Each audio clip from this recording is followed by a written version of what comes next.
Although they had Adam Ashley Hooper and Ned Hanigan close to the ruck, and Jack Dempsey not far off, they were beaten by the Brumbies' body position and urgency.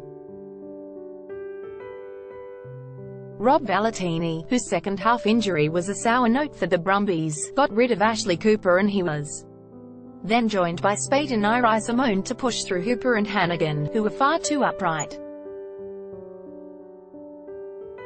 Result: 4 non-Wallabies 1, 4 current Wallabies 0. Slow start to the season. Curtly Beale, centre, credit. Apt that little contest really was the microcosm of the night, and it must have left the Brumbies coaches chuckling.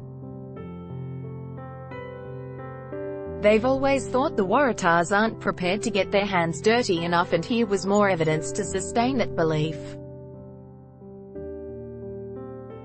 Whether the watching Wallabies coach Shaker found it funny is another matter. Perhaps Shaker is prepared to be patient with the Wallabies in the Waratahs, but he really needs to start putting a red line through a few names for his Rugby World Cup squad.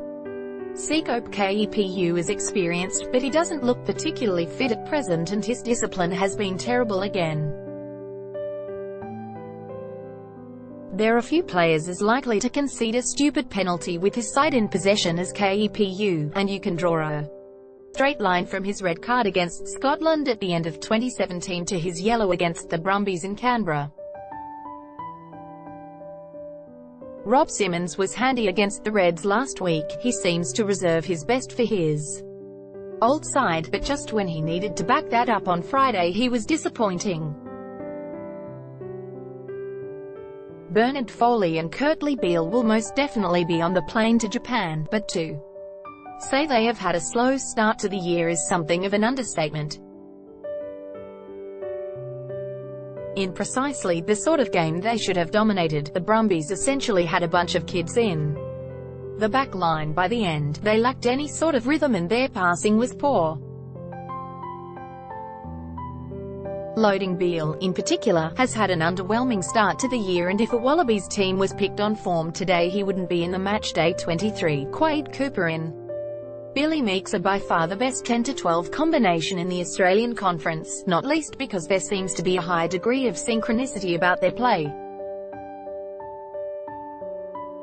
There is plenty of time for Foley and Beale to turn it around.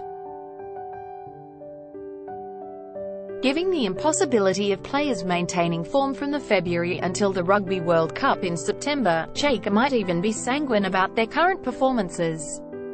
But patience has to be finite. At the moment too many Wallabies in the Waratahs are sleepwalking, and they need to wake up.